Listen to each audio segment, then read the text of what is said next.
Hi everyone, I'm Diane Brady. I'm here with John Hope Bryant, who is the founder of Operation Hope. John, we're here in Los Angeles at the Milken Institute Global Conference. 31 years ago yesterday, Rodney King riots. Very important moment for you. It's how you got your start with this, isn't it? Rainbows after storms. Can I have a rainbow without a storm first?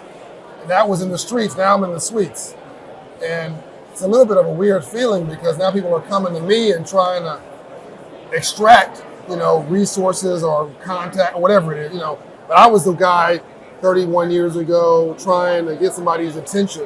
What did By you the way, see? thank you for you always showing up and paying attention to and making sure that people of color did not feel invisible. You always were present for us.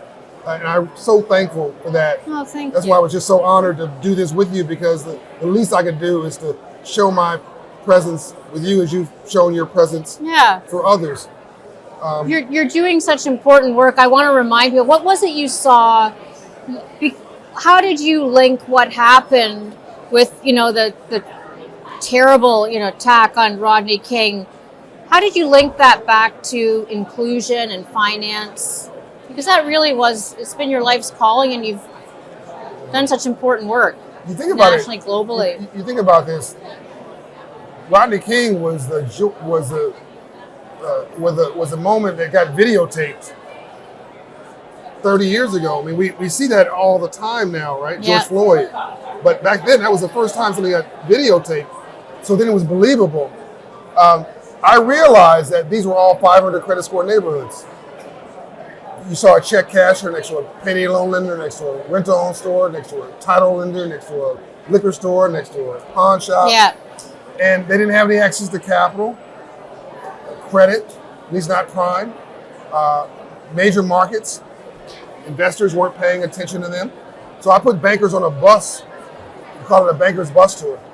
And we toured the underserved neighborhoods right after the Rodney King riots and showed people and introduced bankers to business people in the neighborhoods. And once that relationship was connected together, people with the bankers were like, yeah, hey, you're a good person. We're speaking the same language. What do you need? What's your credit needs? Mm-hmm. Then we found we were the first entity to make the credit available to rebuild after the Rodney King riots. It was Handler's Pharmacy. Mm-hmm. I think it was at 49th and Western Avenue. And so that experience of being more PhD than PhD, mm-hmm. being action-oriented, was really our calling card in making free enterprise work for the least of these God's children. And tying that back into sort of today, because you can't develop a neighborhood or community without banking, without access to capital. And the community banks have been especially hard hit. I'm thinking of First Republic. I mean, it's... Do you think that should these banks be saved when you look? Yes. Why? Look, First Republic, I have literally the first company that loaned me an executive when I was 26 years old with this vision of Operation Hope was First Republic. Mm. And now Wells Fargo, they gave me some money. I needed that. But I also needed some human capital. I needed to translate the suites to the streets. Yeah. And it was First Republic Bank that loaned me one of their executives in 1992. Wow. I could access the manager at First Republic. I couldn't access the leadership at a money center bank. I put in an application at the major banks, and luckily we got funded. But I was able to get to the CEO and the regional leaders at the community banks. It wasn't just First Republic. It was banks that don't exist anymore. Hawthorne Savings Banks, a range of others, Imperial Thrift and Loan, all these. I could walk in the lobby and meet the CEO and make my case. Community banks have always been the heart of this country. If you were a farmer in the 20th century, you went to the local community bank. So I found that from that experience with First Republic, they were invaluable. Later on, I had a business deal that I was doing on the business side of my life. They made an investment in my business. I paid them back, $5 million investment. No other bank would have done it. They wouldn't have paid attention to me. But I was able to go and talk to them and literally structure a credit transaction. They funded into my Promise Homes company. I paid them back within a year. I was so proud. That then allowed other banks that are bigger banks to say, oh, if they did it, then maybe we'll do it too. And then later on, I was chairman of the advisory board of First Republic during the pandemic. Yeah. They did stuff that was innovative in the community that no other bank would do, and other banks follow their lead. And unfortunately, they were caught wrong place, wrong time, wrong moment, rising interest rates. Really not their fault. The business model plan had worked for a decade or more. They got caught in a bad moment, really, unfortunately, caught by the winds of Silicon Valley Bank. Yeah. I think we should have found a way to retain and sustain First Republic Bank. I was on the phone with their leadership even last week trying to find a way out of no way. I think, where would I be? Where would countless other small businesses be without First Republic or other? I mean, who banks middle market companies? Small businesses. Not the big banks. Because we're always talking about the big banks being too big to fail. Is that the wrong way to look at it? If you're in the government and you feel like you've got a fiduciary duty to, put your heart in check and keep your head, what's the right solution for a bank like First Republic? I think we need to call them not so much too big to fail, but systemically important. And if you're talking about systemically important, that is the money center banks, but also the incredibly well run. Yeah. I guarantee you, the major banks made a mistake. That was the crisis of 2008, 2009. We had TARP. We had other things that had to save some of them. Right. But systemically important could have been First Republic. In other words, you need to have banks at all levels of the food chain, of the laddering system, that for different reasons are systemically important to the economic health of this country. When we start getting into somebody who's perfect, we'll find that we're talking to nobody because none of us are perfect. Well, a saint is a sinner that got up. We're all angels with dirty faces. Yep. But did First Republic run a bank that was well managed? Did they treat their customers right? Did they?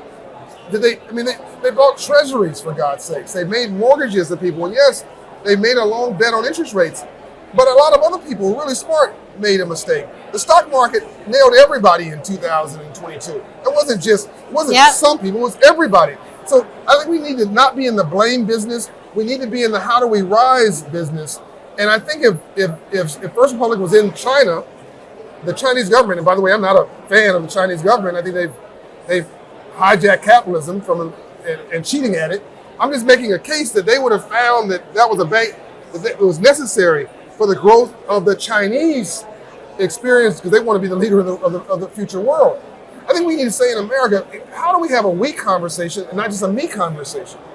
How do we have a relationship with each other where we realize we're better together, and how do we come up so that all boats that are sustainable rise? In addition to having close relationships with the leadership of First Republic, you've also been very well sourced in Washington. Certainly the Obama administration. So what? Obama, right? Bush, yeah, all the Clinton, and so what don't we get? Because you've been giving this message of hope and working with the banks. Are you surprised that we aren't further ahead on our thinking around this, given all the focus on trying to invest in entrepreneurship, trying to bring? I mean, here we are, 31 years later from what you started. Where are we? I think success is lazy. People become successful and they make the mistake that I'll always be successful. I don't need to reimagine. And that you become Blockbuster, not Netflix. You become Sears and Robux versus being a new era online Shopify. Yeah. You're not reimagining your thinking. We have to hustle all the time. We have to understand that all legitimate wealth came from poor, struggling, hustling entrepreneurs. UPS was Jim Kelly with a bicycle, and Walmart was Sam Walton with a pickup truck. And Goldman Sachs were Goldman and Sachs selling financial services door to door. Yeah. Every big business was once a small one. I think we've forgotten our storyline. We've forgotten that we've got to look at the least of these God's children and say, how can we back them so they can support and become the business that's employing 10,000 people. I mean, Steve Jobs was literally in a garage and Bill Gates was in a garage. I think we forget these American stories. A lot of black entrepreneurs started literally from nothing. Jet Magazine with a $50 loan from his mother, and stories go on and on and on. Me, I was homeless for 6 months of my life in Compton, California, South Central LA. I, as you know, came from nothing. Yeah. That's why I take no for vitamins. I think that success becomes lazy We become transactional versus relational. It becomes about what do I get, not what do I have to give. We don't realize that we're better together. That 2 plus 2 has to equal more than 4. It should be 6, 8, or 10. And that you can't grow GDP with college-educated white men alone who are already successful. There's not enough of them. That's not a racial comment I'm making. The color's not black or white or red or blue politics. It's green. And you need the least of these God's children.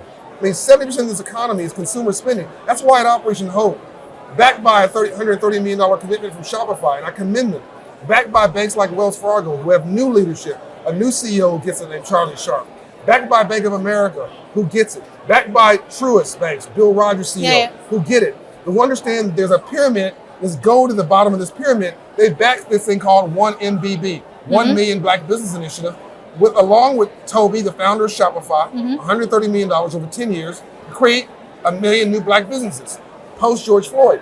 So 2 years later, we've done 230,000 black businesses. Created, just to be very specific. Created, nurtured, supported 230,000 black businesses. We're ahead of goal. And the number one group of people starting businesses after the pandemic are black businesses. And the number one group amongst all group are black women. So could it be that minorities, whether they're, by the way, poor whites in the Appalachians who figure out what their new dream is because the Industrial Revolution left them, or whether it's women, or whether it's Hispanics or whoever, could it be that backing them backs America? But what's the mechanism for them? Because I can't take a $100,000 revenue black business to a money center bank. I needed to take them to Hawthorne Savings, to the First Republics of the world. So are you worried now? I mean, are you worried? I am concerned. I am concerned that the community banks that had the capital, the money, the morals and mission, the money, the morals and mission, and the relationship capital, and they made their money by charging slightly higher than everybody else, but putting more energy into structuring a transaction. So versus it being back in the day, a 5% transaction, maybe be a 5.5% or 5.8%. We're happy to pay a little bit more to get that personal rapport. And it was a banker you could call. I'm concerned that we're replacing that banker with an app, or replacing that banker with somebody 3,000 miles away in an office who looks at his spreadsheet when they call in and go, that person doesn't have $100 million of assets in our bank. Generative AI is not what we want in this market, right? And how do you grow if all you're doing is backing known winners? How do you do R&D for the future? And those known winners don't stay known winners. We've seen that. You go far enough to the North Pole, you end up south. So I want to go back. I always think of the fact that hope is your middle name, literally. What gives you hope? Or maybe let's not force you. But let me ask you a question. You asked a good question about Washington not learning the lesson, and really capitalism not learning the lesson. I think it's two things. One, the urgent crowds out the important. Like, we know financial literacy is important. I think it's a civil rights issue of a generation. You and I have been talking about this for over a decade, but it's not taught in school. Yeah. I mean, where did I become an entrepreneur? In elementary, where I was taught financial literacy and home economics. We know this is important, not just the young black strivers, but to single parent white women and to white households in rural America and middle class households of any race, but no one's teaching in school. So it's important, but it's not urgent. The urgent crowds out the important. There's so many other issues like that. There's nobody working on R&D, research and development, in capitalism, in Washington, D.C. that says we're going to take the important, make it urgent 1 day out of 5. Rethinking capitalism. Rethinking, upgrading our software. The other thing is, and this is a President Bill Clinton quote, it's hard to get somebody to agree to the truth when the lie is paying their paycheck. That applies to so much stuff. Does it apply a lot to Washington right now, you think? Why are the fringes of both parties selling wolf tickets, saying things that clearly are not true? The election was stolen. Come on, knock it off. We know that's not true. Everybody knows it. Who read a book knows it's not true. But it riles people up who are not educated, not doing their research, who may be already frustrated. They're going to send a $25 donation into that politician and say, now I'm with you. So that politician knows to get the fringes. You think the Democrats are doing the same thing? Both do it.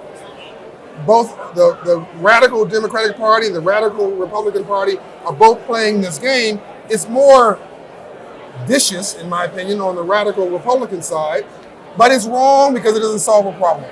Yeah. We're not problem solving. I didn't want to get you off track with your question, but I really need to. I think it's important. It gets us back to the core, which is so many of these decisions are policy decisions, right? The decision to save First Republic is not a market decision. It's a decision made by regulators. But overridden by politics, overridden by public sentiment. Oftentimes the public court opinion overrides the court of law or the court of common sense. What we need now is a radical movement of common sense.